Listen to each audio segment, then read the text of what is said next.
उत्तर प्रदेश के जिला मुरादाबाद से एक सनसनीखेज मामला सामने आया है।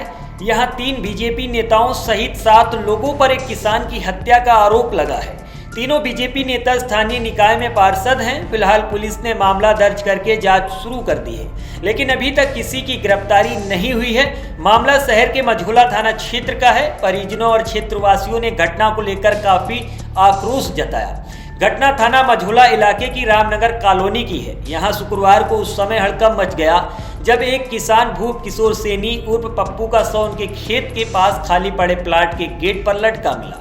मृतक के बेटे सूरज सैनी का आरोप है कि 18 मई को बीजेपी के 3 पार्षद राहुल देव, वरुण राजेश गुप्ता, पूर्व पार्षद दिनेश सिसोदिया और उनके साथियों विनीत शर्मा, राजेंद्र देवी, पिंटू और बबलू ने दबंगई दिखाते हुए हमारे खेत में जबरदस्ती अपने प्लाट का रास्ता बताते हुए गेट लगा दिया था। इसका मेरे पिता विरोध कर रहे थे। हमने पुलिस में शिकायत भी की थी, लेकिन पुलिस ने बीजेपी नेताओं के दबाव में कोई कार्रवाई नहीं की थी। उसी की रंजिश में चल रही थी। बेटे का कहना है कि आज सुबह मेरे पिता खेत पर काम करने गए थे। इन लोगों ने उनकी हत्या करके शव को गेट पर लटका दिया और उसे आत्महत्या दिखाने का प्रयास कर रहे हैं, जबकि उनके पैर जमीन पर टिके हुए थे और साइड के बटन खुले थे। बेटे ने बीजेपी के 2 पार्षद, एक पूर्व पार्षद, एक शिक्षिका समेत 7 लोगों पर हत्या का आरोप लगाया है। घटना को लेकर परिजनों ने जमीन की रंजिश में हत्या कर शव लटकाने का आरोप लगाते हुए मौके पर जमकर हंगामा किया। तनाव की स्थिति को देखते हुए मौके पर मझौला थाना पुलिस समेत कई थानों की फोर्स तैनात कर दी गई। घटना की सूचना पर पुलिस अधिकारियों और फोरेंसिक टीम ने मौके पर पहुंचकर जांच शुरू की और फोरेंसिक साक्ष्य जुटाए हैं। आसपास सीसीटीवी कैमरों के फोटो भी पुलिस खंगाल रही है। मामले को लेकर एसपी सिटी का कहना है कि घटना की सूचना पर पुलिस पहुंची और शव को कब्जे में लेकर पोस्टमार्टम के लिए भेज दिया गया।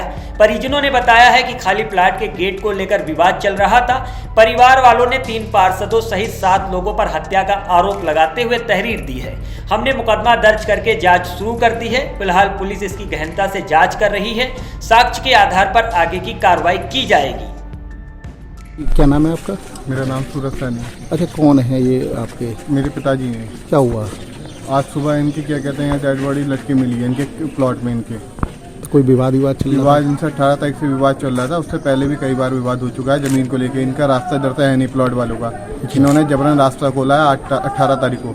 18 तारीख को हमने पुलिस कंप्लेन करी, डाल हैंडेड को भी बुलाया, कोई हमारी सुनवाई नहीं हुई। इसमें पार्षद आए राजेश गुप्ता और ये राहुल देव और ये दिनेश सिसोदिया जी आए। इन्होंने दबंगाई दिखाई, बोला आपसे कुछ नहीं होगा, हम रास्ता खोल करेंगे। हमारे पिताजी को 2 बार प्रकाश नगर पे भी रोका गया, बोला पैसे ले लो, रास्ता खोलने दो। ये 2 लोग यहाँ के ले रहे थे, नंदन और ये राजीव, ये प्लॉट यहाँ से ले रहे थे और ये घर पे पैसे दे रही कई बार बजे। पापा तो यहाँ घर पर कोई था नहीं क्या? ये घर हमारा बहुत दूर है, ये खेत है। मैं मेरा घर गली के शुरू में है। कम से कम आपको कैसे पता चला? अभी हमें आके घर पे पुलिस ने बताया है सुबह 5:30 बजे करीब। हम जब तक डेड बॉडी नहीं मिलेंगे, जब तक इन लोगों की गिरफ्तारी नहीं होगी, जब तक हमें न्याय नहीं मिलेगा। जिनका ये प्लॉट है, इनके प्लॉट वालों का नाम है क्या कहते हैं विनीत शर्मा, राजेंद्र देवी। ये इन दोनों बहन भाई का प्लॉट है। इन्होंने 18 बच्चे थे। देखिए, कल थाना मझौला में श्री रामनगर कॉलोनी में जो एक संदिग्ध अवस्था में शव बरामद हुआ था, उसके संबंध में हम लोगों ने उनके परिवारीजनों के द्वारा दिए गए तहरीर के आधार पर हम लोगों ने मुकदमा पंजीकृत कर लिया। 7 उसमें नामजद थे और उसके बाद हम लोगों ने इसमें पोस्टमार्टम वगैरह की कार्रवाई कराई।